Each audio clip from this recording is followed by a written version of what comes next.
Love is the greatest commandment. Love somebody. Love somebody is the greatest commandment. God is alive. Love is the greatest commandment. Thank you once again. I want to say to everybody that evil is bad. Evil. Do not do evil. Do not get involved in evil. How to kill somebody, how to bring somebody down, how to destroy somebody's reputation, how to make sure that somebody is disfavored and dishonored. Don't do it. Do not get involved in this. Because if you do, there is always nemesis. Oh yes. There is nemesis. Anything you do here, you will receive the reward. I want to say here that if you're involved in blackmail, if you're involved in scandal, if you're involved in making sure that people are humiliated, if you're involved in killing someone, if you're involved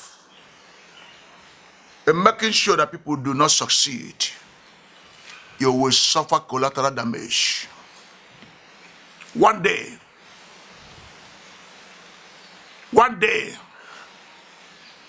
the time will catch you up. One day, you will no longer succeed as usual. Oh yes. Tell me a blackmailer that is a man or a woman of dignity. A blackmailer. And when you point someone, you point at a blackmailer, say this is a man of dignity or this is a woman of great importance. No. A blackmailer can never have a place in destiny. And that's what brings me to the message I titled The Rejected Prince. Rejected Prince. A king had 7 sons from his 3 wives. And the first son was the favorite of the king. The king loved his first son so much. And the particular one that was following the crown prince, the mother called him one day and said, "Don't you see that your brother commands the respect and the honor in this compound? Your brother commands the respect and honor before the king. Your brother is highly respected in the kingdom because your father so much loves him. What do we do to bring him down?" The son said, "He is my brother. There's nothing I can do to bring him down and to support him." The mother said, "You are wrong. We must make sure that there will be enmity between him and the king." The mother got his mind polluted against his brother. Now what happened is this.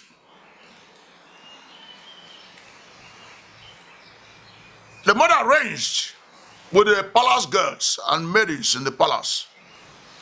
They stole all the money that belongs to the king and went and hid it in the room of the crown prince. And the king started looking for his money. He couldn't find his money. He searched everywhere, called his 3 wives, searched their rooms, the money was not found. And the wicked queen now said to the king, "Is it not better you search the rooms of all your princes, all your sons, so that you know whether this money is with any of them? Because you can't just trust people like that." The king said, "You are making sense. You are making sense. All right." The chief guard of the palace searched everywhere. They searched the rooms of all the ladies, the princesses in the palace. They couldn't find anything. they went to the rooms of the prince. First prince, nothing. Second prince, nothing. Third prince, nothing. Fourth prince, fifth prince, the sixth one, nothing. It was the room of the crown prince. They went straight under his bed. This is where the money was, and they brought the money. The king said, "Where did you people see the money?" They said, "From the house of the crown prince. He is a thief." The crown prince is a thief. He is the one that stole the money. The queen that masterminded the action, because the son was the second son, started talking. "I said it that this boy is a thief. All the stolen items in this palace was by him. He is not a good boy at all." The king didn't know what to do. The law of the kingdom said that whoever that steals, whoever that is caught in stealing something, or whoever that got involved in criminal offenses shall be banished or subjected to slavery. The king said, "All right, remove all the title materials from him." They removed the crown, they removed the beads, remove everything. So crown the second boy. That was the son of the woman that masterminded the act. And the woman laughed. The crown prince was about being banished. And the king said, "No, he will not be banished. He shall be subjected to slavery in the palace. Right from this moment, he shall serve as a slave." The crown prince now became a great man, serving his brothers, serving the queens, serving all the people in the palace. Something happened. He was in that condition for so many years. And the king was getting old. And the princess of another kingdom that he's supposed to marry, they now asked the princess to marry the younger brother who is now the crown prince. The princess said no, he's not going to marry him. He's going to marry the slave boy. That was the rejected prince. He said, "If you marry her," the father told her, "if you marry her, I'm disowning you because he's a thief." The father disowned him. Also, since he has been disowned, it therefore means that the throne has been taken away from him. You are my first daughter. You should join the winning team. The princess said over her dead body, will he marry the younger brother? That she has fallen in love with him, even in slavery. That he desired to be a slave with him than to marry another person. The father said, "Fine and good. If that is what you wish yourself, you become a slave." And the princess got married to the dethroned prince, and both of them became slaves. A day came. The gods of the land started talking. He spoke to the high priest. He said, "Go to the palace and tell the king there is evil in the kingdom. And I will start killing people if that evil is not reversed." The chief priest went to the palace. The prince was getting old. And the king cited the chief priest. He said, "What happened? The eyes of the gods. What happened?" He said that there's evil in the kingdom, an omen in the kingdom, and I saw in the kingdom something that has not happened before has happened. A he-goat in the kingdom is pregnant. A is pregnant in the kingdom. A he-goat is now getting married to the daughter of a lion. Oh, how do we control this omen? The king inquired. We will invite the gods to come and take action.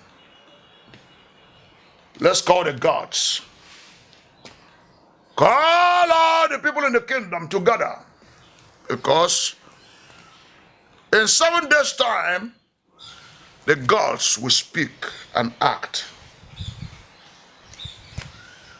The king ordered the town crier to go around the kingdom, that in 7 days' time, everybody should gather at the market square,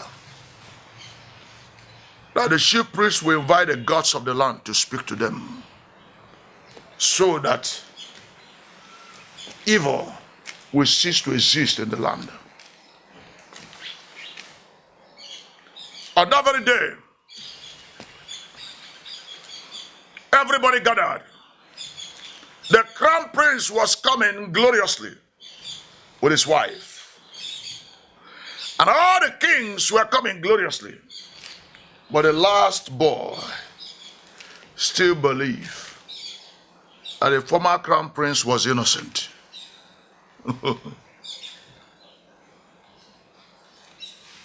The former crown prince didn't go because he was a slave.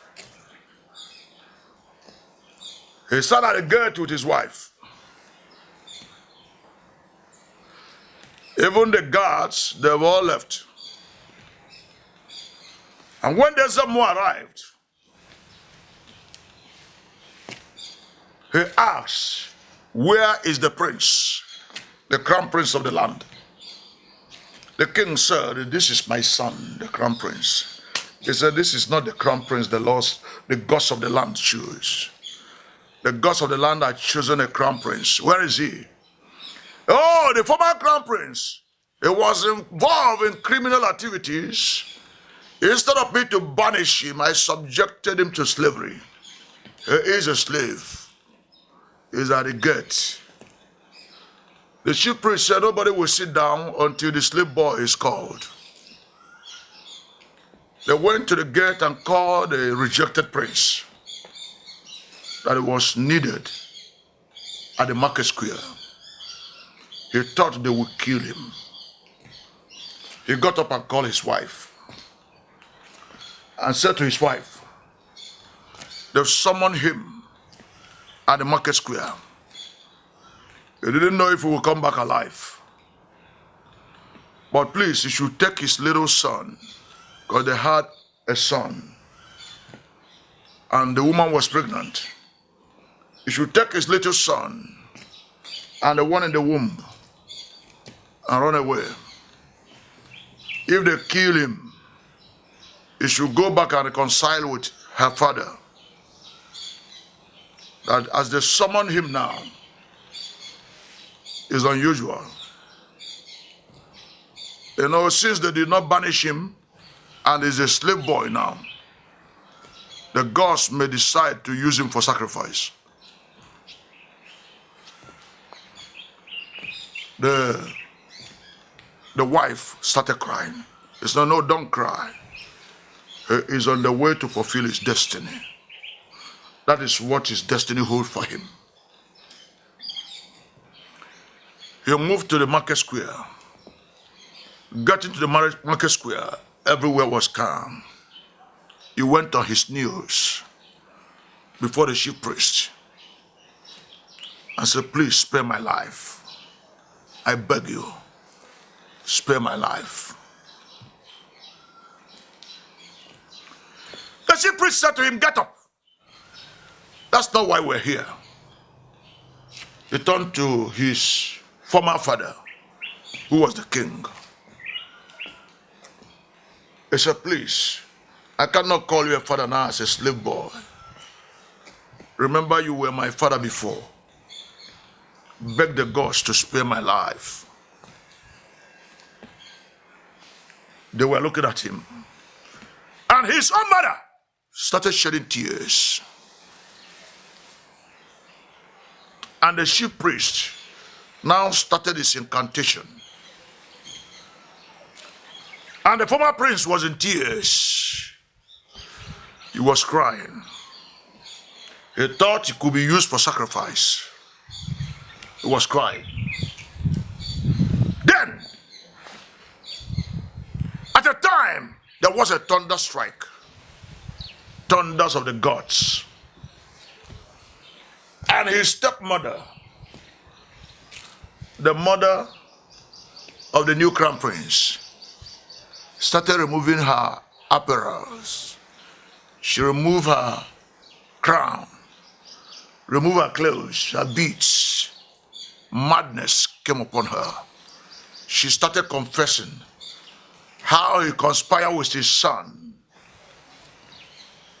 to rope in the crown prince as a criminal. How he conspired with his son to blackmail the crown prince. The son at once became mad. Everywhere was thrown into fire. And the God spoke to the chief priest. Reinstate my crown prince for me. He is the chosen one of the gods. The king was only looking, and water was raining from the eyes of the king. He will not cry because kings doesn't cry. The only thing that rain was falling on his eyes. As the rain was falling from his eyes, he was looking at his former dethroned crown prince, who was still on his knees, thinking that he could be sacrificed that day, being crowned again as a crown prince. And the crown prince, after crowning him again as a crown prince, he went on his knees and asked them, please revoke the curses on their heads so that the madness will stop. Because there's no need for them to be mad.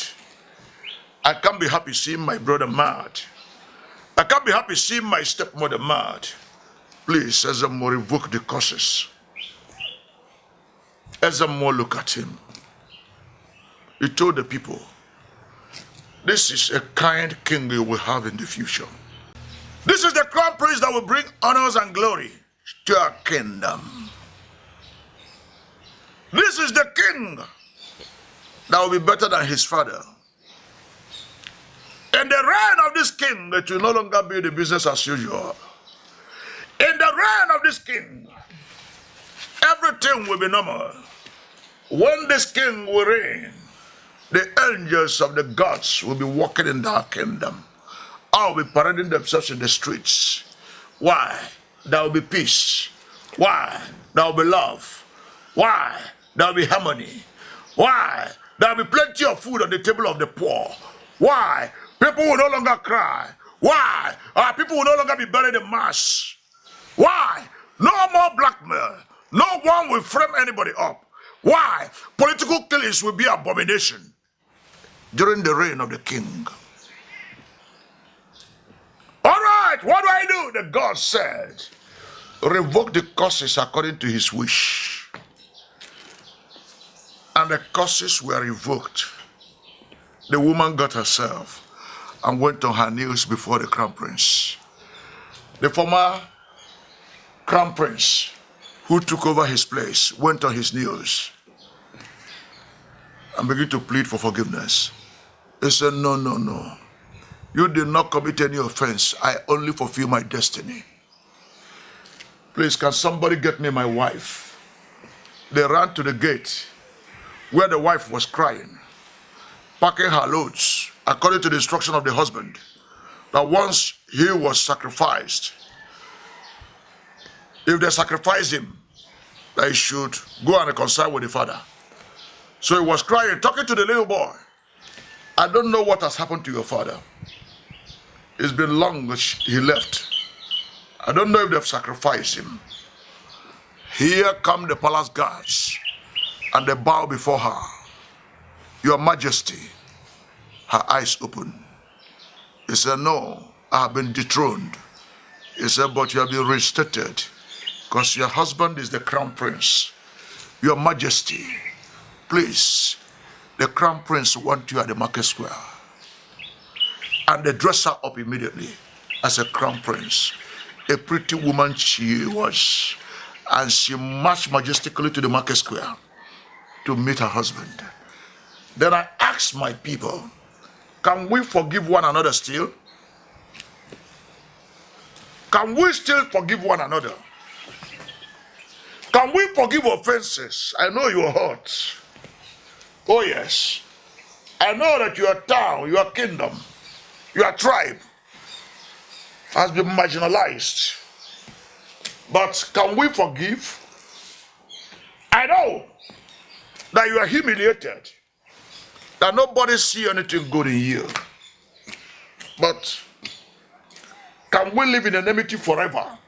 I know that you are waiting for a little opportunity to pay back. And I'm asking you, if you start paying back, will you reign alone? Will you be an island? Oh, it's no more going to be a situation whereby somebody will be on the throne and sideline others. It's no more going to be a state for one tribe. It's no more going to be a state for one person. It's no more going to be zonitocracy and the marginalization. It's no more going to be replacementocracy. It's no more going to be togritocracy. Because at that time, you won't see anybody that will work for you as a thug. Everybody will be busy to build our country. Oh no, you can't see Alaye again to use. You can't see Agbore again to use. Because every Nigerian will be very important. Oh yes. In that time I'm talking about. In that time I see my revelation. In that time I saw in my vision. In that time I saw in my vision. I heard a revelation. In that time, there will no longer be useless Nigerian. Every Nigerian person will be very important. Every Nigerian person will make great sense to every Nigerian. Every Nigerian person will be a Nigerian person. Every child born in this country will be a Nigerian child. Oh yes, at that time will I see my people. My people will be happy. My people will eat and get satisfied. At that time, satisfaction will be the order of the time. No more vengeance. Oh yes.